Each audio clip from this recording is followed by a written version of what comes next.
सीढ़ियां तो उन्हें मुबारक जिन्हें सिर्फ छत तक जाना है। सीढ़ियां तो उन्हें मुबारक जिन्हें सिर्फ छत तक जाना है। मेरी मंजिल तो आसमां है, रास्ता मुझे खुद बनाना है। स्वागत है दोस्तों आपके अपने चैनल CS प्रीति सिंह क्लासेस में। और आज जो हम बात करने वाले हैं कॉन्स्टिट्यूशन ऑफ 3 मेंबर्स कमेटी, जो कहीं ना कहीं JNK के डिस्ट्रीब्यूशन के टाइम पर जो असेट्स एंड लायबिलिटीज उनके डिस्ट्रीब्यूशन के एस्पेक्ट को देखेगी। तो constitution of 3 member committee to look into the assets and liabilities of JNK। आपकी जानकारी के लिए बता देना चाहता हूं कि जम्मू एंड कश्मीर का बंटवारा हुआ। जम्मू एंड कश्मीर की अगर हम बात करें तो उसे 2 डिफरेंट यूनियन टेरिटोरीज में डिस्ट्रीब्यूट किया गया। एक को बना दिया गया लद्दाख यूनियन टेरिटोरी, तो दूसरे को बना दिया गया Jammu and Kashmir union territory.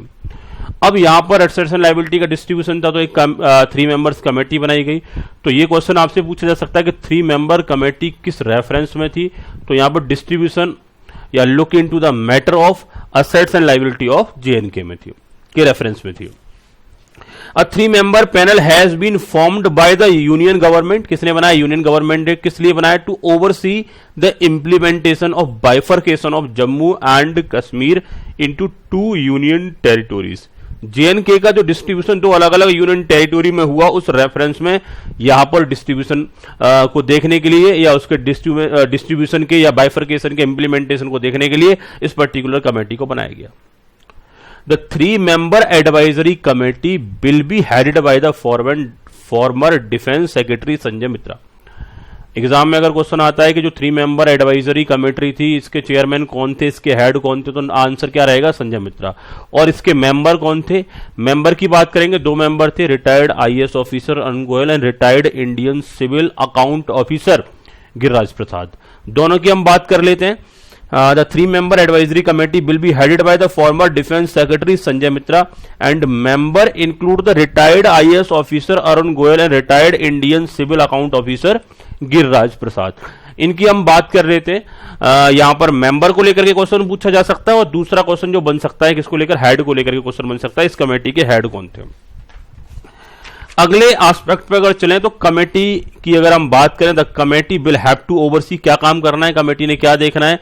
Oversee the distribution of assets and liability between the union territory of Jammu and Kashmir and union territory of Ladakh. That means 2 अलग अलग जो यूनियन टेरिटोरीज हैं उनमें जो असेट्स एंड लायबिलिटी का जो डिस्ट्रीब्यूशन होना है, उन सारे डिस्ट्रीब्यूशन को देखना इसका काम था। दैट मीन्स ये जो कमेटी बनी वो असेट्स एंड लायबिलिटी को डिस्ट्रीब्यूट करना था 2 डिफरेंट यूनियन टेरिटोरीज के बीच में। लेकिन ये जो यूनियन टेरिटोरी अलग अलग कब पिक्चर में आए, किस दिन ये दोनों अलग हुए? तो union territory status bill come into effect from October 31।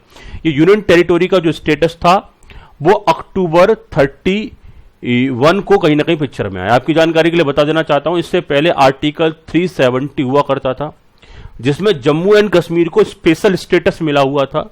ठीक है, बहुत सारे प्रिविलेज उनको मिले हुए थे, और बहुत सारे जो इंडियन पब्लिक थी जो कहीं ना कहीं वहां भी बहुत टाइम से रह रहे थे, उनको बहुत सारे राइट्स नहीं मिलते थे। लेकिन जैसे ही ये आर्टिकल 370 हटा तो पब्लिक एट अ लार्ज के एक बड़े सेगमेंट को काफी सारे राइट्स जम्मू एंड कश्मीर में मिलने लगे। इवन तो वहां जो बहुत लंबे टाइम से रह रहे थे उनको कई बार चुनाव में वोट डालने का राइट नहीं था, तो वो पर्टिकुलर राइट भी उनको मिलने लगा। वो वहां के नागरिक नहीं बोले जाते थे, वही राइट उनको मिलने लगा। वहां की अगर कोई जो फीमेल कैंडिडेट है, अगर वो शादी कर लेती है रेस्ट ऑफ इंडिया में कहीं भी, तो उस पर्टिकुलर कैंडिडेट को वहां के बहुत सारे राइट से अलग रखा जाता था। वो सारे स्टेटस खत्म हो गए। वो अक्टूबर 31 को एक डिफरेंट यूनियन टेरिटोरी इमर्ज हुआ, जिसे बोला गया Jammu and Kashmir union territory, और साथ ही साथ में लद्दाख यूनियन टेरिटोरी। तो यहां असेट्स का डिस्ट्रीब्यूशन हुआ। इस डिस्ट्रीब्यूशन को देखने के लिए इस पर्टिकुलर कमेटी को बनाया गया। Thanks for watching this video and like and subscribe the channel for more updates.